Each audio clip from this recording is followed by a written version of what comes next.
우리 하나님의 은혜와 평강이 성도님들 가정에 충만하시기를 바랍니다.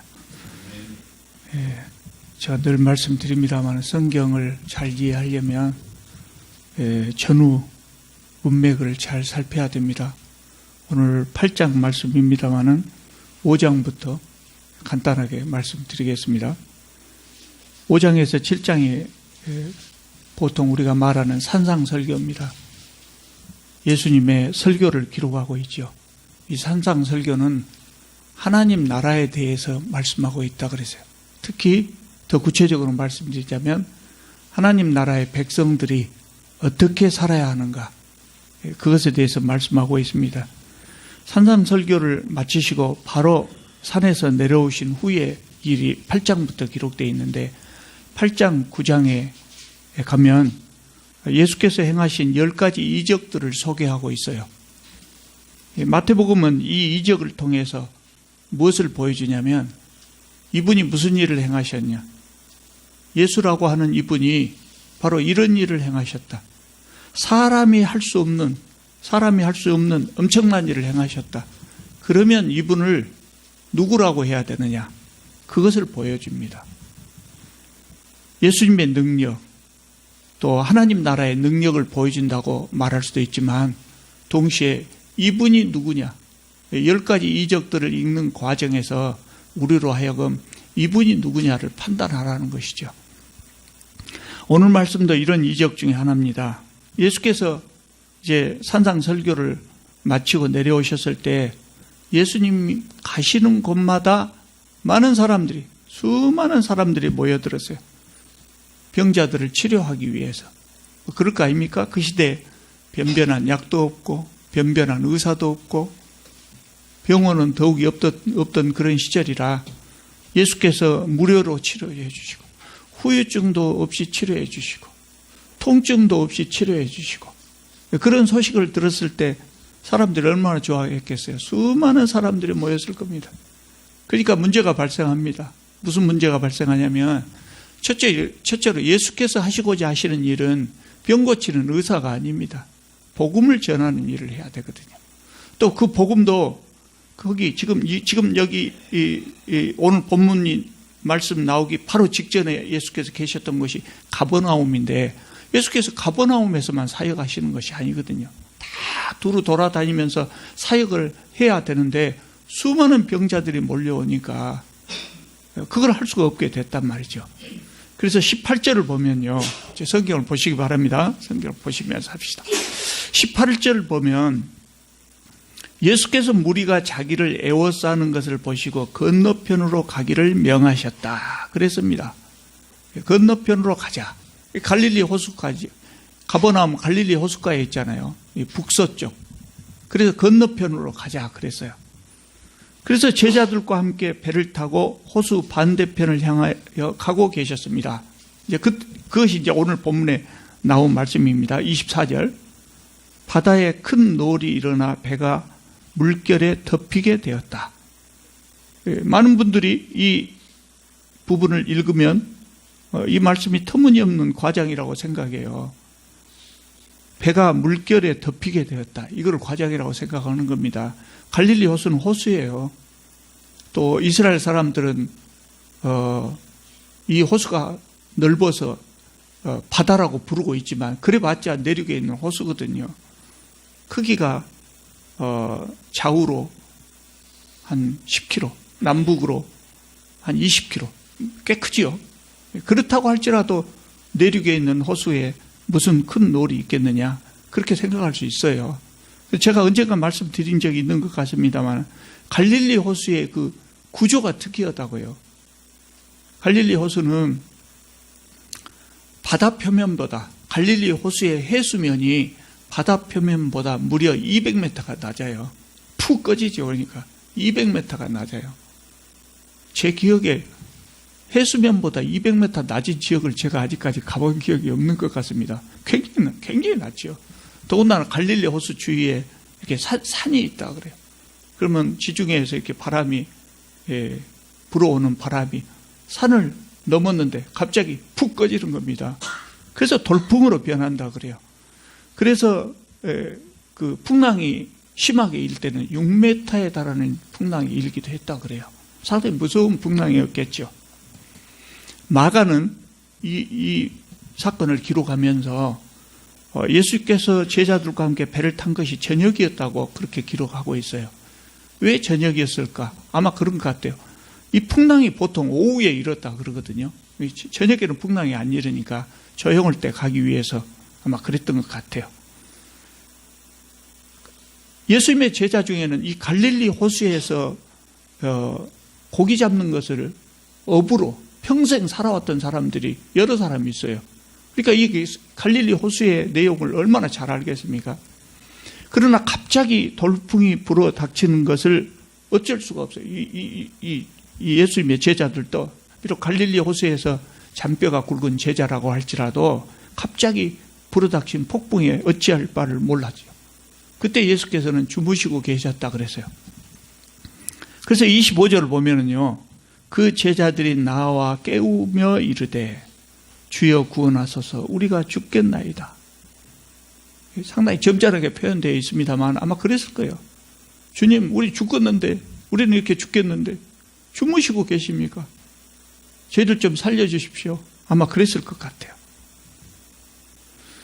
제자들은 이때까지 예수께서 수많은 기적을 행하시는 것을 목격해서요, 같이 참석, 그 자리에 같이 참석을 한 적이 있죠.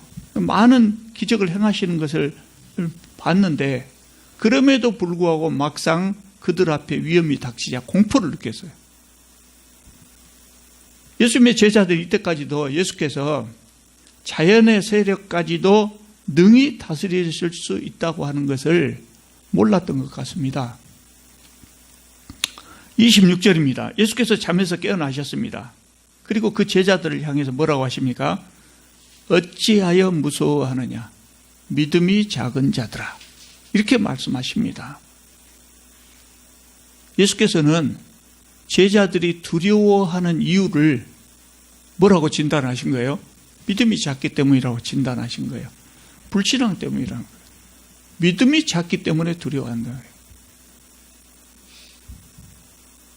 내가 여기 있지 않느냐, 그런 말씀이에요. 제자들이 예수님이 누군가를 확실히 알았고 또 그분을 확실하게 믿었다면 두려워할 이유가 전혀 없죠. 그분이 우리와 함께 계시기 때문에 두려워할 이유가 없었겠죠. 그걸 몰랐다는 것이죠. 믿음이 작기 때문이다. 그렇게 진단을 하신 겁니다. 여러분, 우리가 세상을 살면서 가끔 두려움을 느끼는데요, 그 두려움을 느끼는 이유가 바로 여기 있다는 거예요. 그 두려움을 느끼는 이유가 바로 이거라는 거예요. 믿음이 적기 때문이다. 우리는 늘 고백하지요. 우리 하나님은 전지전능하신 분이다. 늘 고백하지요. 그러나 실제로는 그걸 다 믿지 못하는 것 같습니다. 대부분의 사람들이 다 믿지 못하는 것 같습니다.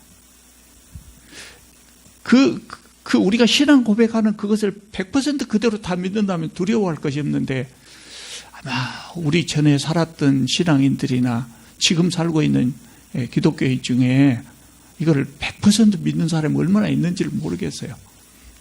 그래서 두려워하는 겁니다. 그래서 어려운 일을 닥치면 우리의 영혼이 고통스러워하는 겁니다. 제자들은 이때까지도 예수님의 그 정체성, 예수님이 어떤 존재인가를 확실히 알지 못했어요. 예수님은 피조물을 다스리시는 하나님, 그분이다 하는 것을 알지 못했던 겁니다. 그러니 두려워할 수밖에 없죠. 예수께서 일어나셔서 바다와 바람을 꾸짖으셨습니다. 그러니까 갈릴리 호수가 잔잔해졌다고 그랬습니다.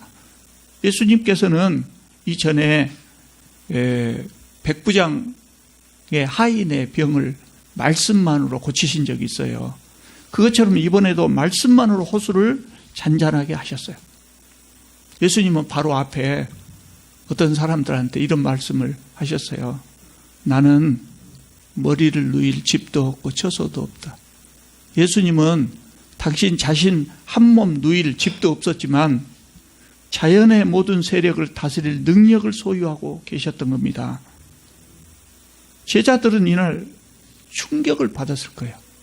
어떻게 바람과 파도가 잔잔을 하고 한다고 해서 바람과 파도가 잔잔하게 될까? 충격을 받았을 거예요. 그래서 27절에 보면 이렇게 이야기합니다. 그 사람들이, 제자들이죠. 제자들이 놀랍게 여겨 이르되 이가 어떠한 사람이기에 바람과 바다도 순종하는가 하더라. 이분이 누구시기에? 대체 이분이 어떤 분이시기에 바람과 바다도 순종하는가? 제자는 놀랄 수밖에 없었겠지요. 마태가 이 복음서를 기록할 때는 제자들이 이미 예수님이 어떤 분인지 알았겠죠. 그때는 이미 예수께서 부활하시고 승천하신 이후라 예수님이 어떤 분인지 잘 알고 있었어요. 그때는 제자들이. 그래서 어쩌면 마태가 이 말씀을 통해서 우리에게 질문하고 있는지 몰라요. 우리에게. 바람과 바다도 순종하는 분입니다. 이분은. 당신은 그분을 누구라고 하겠습니까? 그 질문을 지금 우리에게 던지고 있는지 몰라요. 여러분은 그분을 누구라고 하시겠습니까? 또 마태가 이 사건을 기록하고 있었을 때 기독교에 대한 박해가 진행되고 있었어요. 심한 박해가 기독교인들에게 행해지고 있었어요. 그래서 마태는 이 사건을 통해서 이 사건의 기록을 통해서 박해를 당하고 있는 이 초대교회 성도들을 위로하고 격려하고 싶었을 것입니다. 초대교회가 당하는 그 박해와 시련, 이것은 마치 제자들이 타고 있는 배를 침몰시키려고 했었던 그 풍랑과도 같았을 겁니다. 초대교회 성도들은 하나님께서 이 박해의 풍랑을 잠잠케 해주시기를 아마 간절히 기도했을 겁니다. 그러나 주님께서는 그렇게 하지 않으셨습니다. 박해의 풍랑이 잔잔하게 되지 않았어요. 그렇지만 초대교회 성도들은 이 박해의 풍랑 한가운데서도 바람과 바다를 잔잔케 하신 예수 그리스도의 그 모습을 생각하면서 마음의 평안을 얻었습니다. 박해의 풍랑을 이겨냈던 것입니다. 우리 성도 여러분들은 인생을 살아오시는 과정에 마치 이 캄캄한 바다 한가운데서 심한 풍랑을 만난 것 같은 그런 풍랑을 만나본 적이 있으신가 모르겠어요. 아마 나이 드신 분들은 대개가 다 크고 작은 풍랑을 만나신 적이 있을 것입니다. 젊은 분들은 혹시 그런 일이 없을지 몰라도 앞으로 삶을 사는 동안 크고 작은 풍랑을 만날 수도 있습니다. 그럴 때 어떻게 하시겠습니까? 오늘 본문에 나오는 제자들처럼 벌벌 떨지 마시고 바람과 파도도 잔잔케 하신 예수께서 지금 나와 같은 배를 타고 계신다. 이것을 기억하시기 바랍니다. 제자들처럼 주님을 깨워도 됩니다. 주님, 우리를 좀 구해 주십시오. 주님, 저를 좀 살려주셔야 되겠습니다. 이 어려움 이겨내게 해 주십시오. 간구하시기 바랍니다. 그러면 해결해 주실 겁니다. 인생의 풍랑을 잠잠하게 해 주시든지 아니면 그 풍랑에 맞서 싸워서 이기게 해 주시든지 우리 주님께서 해결해 주실 것입니다. 저를 만났던 많은 사람들이 그런 이야기를 해요. 여러분들은 제 얼굴을 보고 뭘 느끼신지 모르겠습니다만 저를 만났던 사람들은 당신은 부모 잘 만나서 순탄한 삶을 산 것 같다. 인생의 풍랑을 만나지도 않았을 것 같다. 그렇게 말합니다. 여러분들은 어떻습니까? 부모 덕분에 대학원도 다니고 박사학위도 받고 그래서 평생 교수로 편안하게 살았을 것이다. 이렇게 이야기하더라고요. 제 얼굴에 고생한 흔적이 안 보이는 것 같아요. 감사한 일이지만 제가 24살에 대학을 졸업하고 첫 직장을 잡았습니다. 24살 되던 해 3월 1일부로 발령을 받았습니다.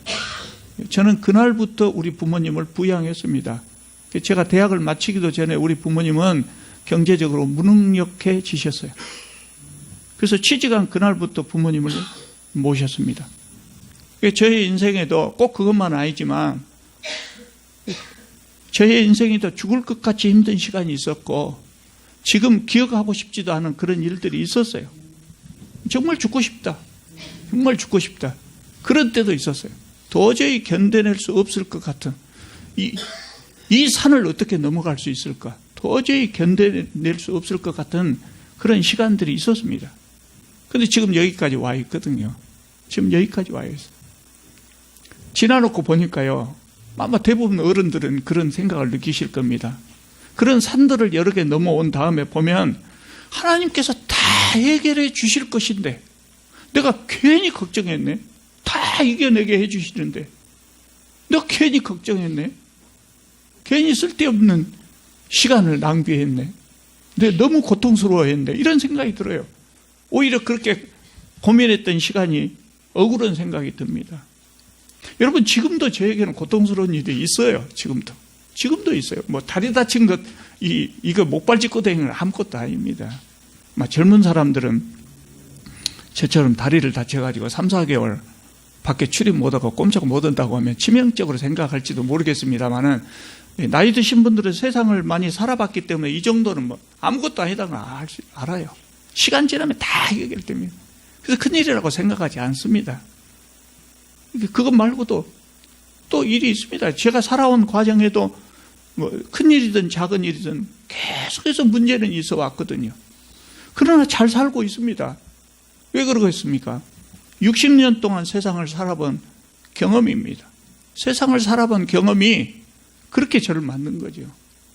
과거 60년 동안 저에게 크고 작은 일이 있었지만 하나님께서 다 해결해 주셨어요. 물론 그 일이 다 내가 원하는 대로 나에게 유리하게 정말 좋은 결과만 나타나는 건 아니에요. 아주 고통스러운 결과가 나올 때도 있었어요. 이건 좀 피해가고 싶었는데 결국은 이 일이 나에게 오는구나. 그럴 때도 있었어요. 근데 시간이 지나고 나면 별거 아니에요. 고통이 다 이기게 해주시더라고요. 지나놓고 보면은 그것이 다 추억이 되는 겁니다. 그래서 이번에 내가 나에게 있는 일, 또 앞으로 나에게 올 그런 일도 하나님께서 다 이기게 해 주실 것이다. 그걸 알고 있는 거죠. 그래서 걱정이 있어도 여전히 잘 살고 있는 겁니다. 저만 그러겠습니까? 대부분의 사람들이 그러거든요.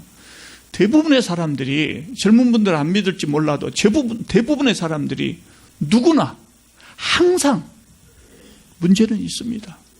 아무 문제 없이 사는 사람 없습니다. 잠시 동안 평화로운 시간이 있을 수도 있어요. 그러나 우리 인생이라고 하는 것이 곧 또 일이 생깁니다. 그것이 우리의 인생입니다. 심각하게 생각하면 한도 끝도 없이 심각합니다. 그냥 내가 닥친 일 하나님께 다 맡기고 나는 오늘 내가 해야 될 일 그거 열심히 살면 돼요. 오늘 내가 할 일 열심히 살다 보면 어느새 해결되어 있고 어느새 산을 넘어 있고 어느새 문제가 다 지나가 있고 그렇게 되더라고요. 그것이 인생입니다. 오늘 우리가 부를 찬송가 413장, 조금 이따가 부를 413장의 작사자, 이 사람 참 불행했던 것 같아요. 스파포드라는 사람인데요. 아주 성공한 변호사였어요.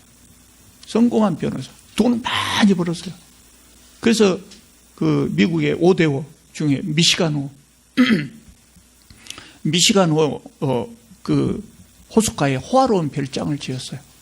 제가 97년에 이 미시간호에 가본 적이 있어요. 이 스파포드라는 사람이 시카고에 살았거든요. 시카고가 그 미시간호 남쪽 해변입니다. 제가 그 미시간호에 가가지고 이렇게 보니까 나 여기다 집 짓고 살고 싶다 그 생각이 들더라고요. 나도 여기다 집 짓고 살고 싶다. 그런데 한국의 어떤 교수가 유산이 많았든지 어쨌든지 한국에서 교수하고 있는데 미시간호 호숫가에 좋은 집을 사놓고 방학 때마다 여기 와서 산다 그래요. 얼마나 부럽든지. 그 젊었을 때 제가 그런 적이 있어요. 이 사람이 시카고에서 변호사로 개업해갖고 돈을 많이 벌었거든요. 그러니까 미시간호 호숫가에 호화로운 별장을 지은 겁니다. 그런데요, 1871년에 시카고에 대화재가 있어요. 세계적인 사건이었습니다. 엄청난 화재가 일어나 수많은 사람이 죽었거든요. 그때 이 호화로운 별장이 날아가 버렸어요. 불에 타버렸어요. 그게 별장 지었다고 좋아할 일이 아니에요. 그것 때문에 이제 어려움이 생기는 겁니다. 그 아내가 스파포드의 아내가 얼마나 상심을 하든지 이 사람이 아내를 위로하기 위해서 유럽 여행을 시켰어요. 네 딸과 함께. 당시에 최고의 호화로운 유람선에 태워가지고 유럽 여행을 보냈어요.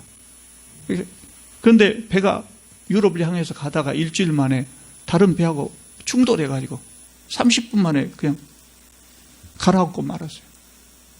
부인은 다행히 생명을 건졌지만 내 딸은 시신도 찾지 못했다.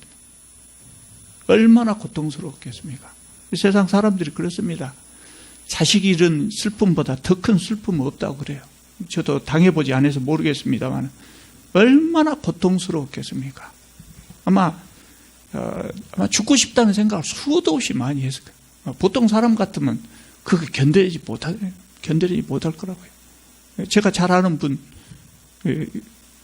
우리 나 집사님도 아시는 분인데, 수의사 하시는 분인데, 그분의 아들이, 다 키운 아들이 LG에 입사해가지고 근무 잘하다가 여기 혁신도시 갔다 오다가 터널 앞에서 빗길에 미끄러져서 죽어버렸어요. 그러니까 그분은 그래도 어느 정도 남자라 견뎌내는데 우리 여성들은 아들에 대해서 특별한 애정이 있죠. 그러니까 아버지가 갖지 못한 애정을 어머니는 아들들에 대해서 가진 것 같아요. 그래서 그 부인이 35kg 되도록 그냥 바짝 말라. 못 일어나더라고요. 그렇게 힘든 것이 자식 잃은 슬픔이에요. 넷이나 되는 자식을 한꺼번에 잃었으니까 얼마나 힘들겠어요. 근데 이분이 신앙의 힘으로 극복해요. 정신적인 충격은 그 후로도 계속 남아 있었던 것 같아요. 그 후의 삶을 보면. 극복해요. 그리고 이 찬송시를 지은 겁니다. 얼마 안 돼서 71년에 화재가 발생했는데 73년에 이 찬송시를 지었다고 합니다. 그러니까 고통 속에서 이 찬송시를 지었어요. 내 평생에 가는 길 순탄하여 늘 잔잔한 강 같든지 큰 풍파로 무섭고 어렵든지 나의 영혼은 늘 편하다. 있을 수 없는 일이죠. 그 고통 속에 어떻게 나의 영혼이 편하다 하겠어요. 나의 영혼은 늘 편하다. 고통이 없어서 편한 것도 아니고 하나님께서 고통을 내 마음속에서 제거해 주셔서 편한 것이 아니고 여전히 고통은 있지만 그러나 내 영혼은 편하다.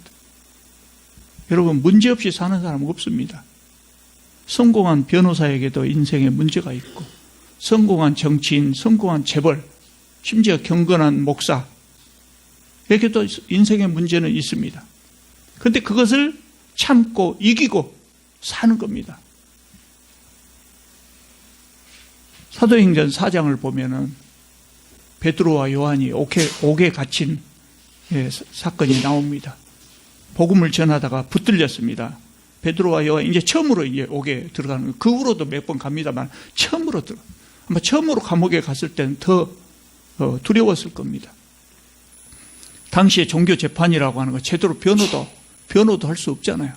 돌로 쳐 죽이면 순식간에 죽어버리고 억울해도 어쩔 수 없고 또 이들은 예수께서 십자가에 달려 돌아가시는 것을 경험한 사람들입니다. 엄청나게 두려웠을 겁니다. 그런데 베드로와 요한이 풀려난 후에 형제들을 만나서 함께 기도하거든요. 기도해요. 뭐라고 기도했을까요? 이 핍박이 사라지게 해주십시오. 보통 사람들은 그럴 것 같아요.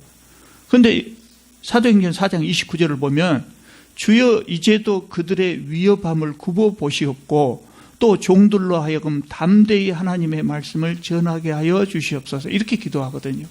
그들의 위협을 제거해 주시라고 기도하지 않고 종들로 하여금 담대히 하나님의 말씀을 전하게 해 주시라고 그 위협에 굴복하지 않고 계속해서 말씀을 전하게 해 주라고 기도하거든요.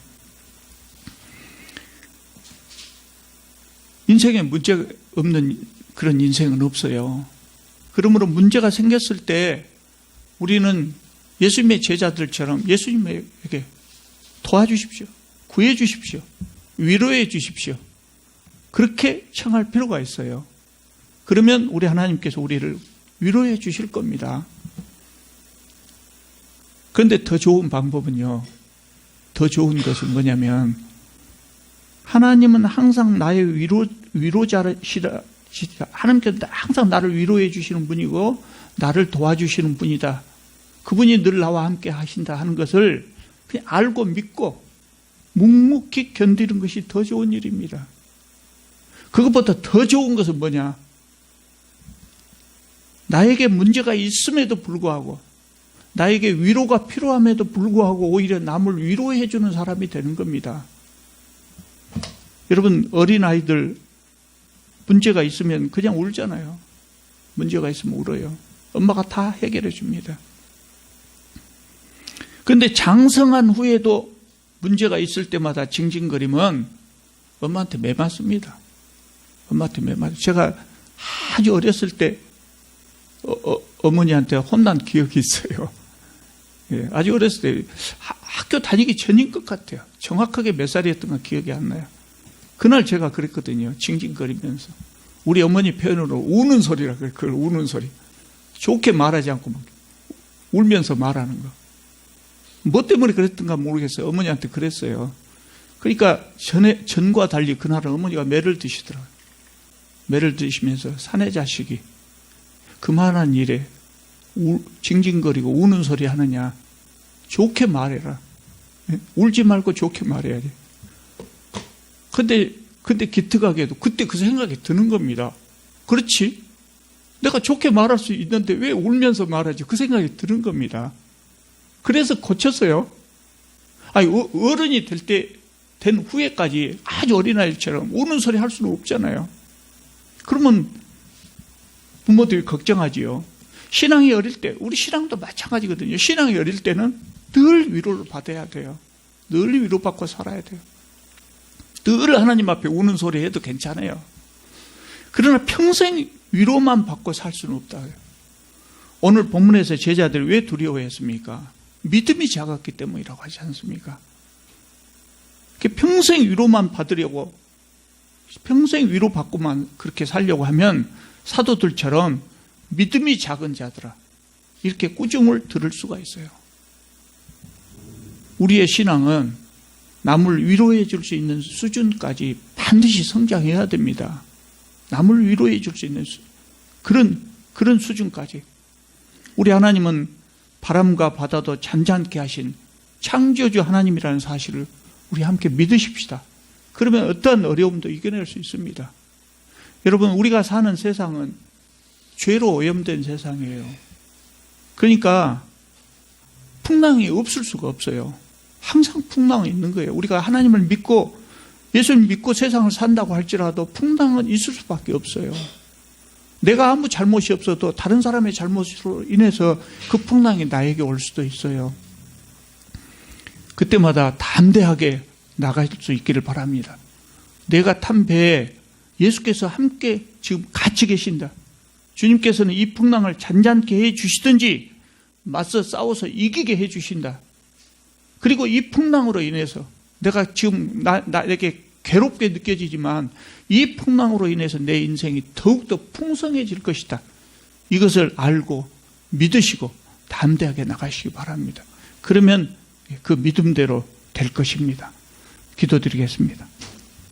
거룩하신 우리 하나님, 주님께서 저희들의 하나님이 되어주시고 주님께서 저희들의 위로자, 우리의 아버지가 되어주신 것을 참으로 감사드립니다. 주님 또한 허물 많고 죄 많은 저희들을 늘 동행하시면서 지키시고 위로해 주셔서 참으로 감사드립니다. 주님, 바라옵기는 저희들의 신앙이 계속해서 성장해서 우리처럼 어렵고 우리처럼 괴롭고 우리처럼 위로를 필요로 하는 자들에게 가서 그들을 따뜻하게 위로해 줄 수 있을 만큼 나에게 어떠한 문제가 있어도 오히려 남을 위로해 줄 수 있는 그런 신앙까지 성장할 수 있게 하여 주시옵소서. 예수님의 이름으로 기도드립니다. 아멘.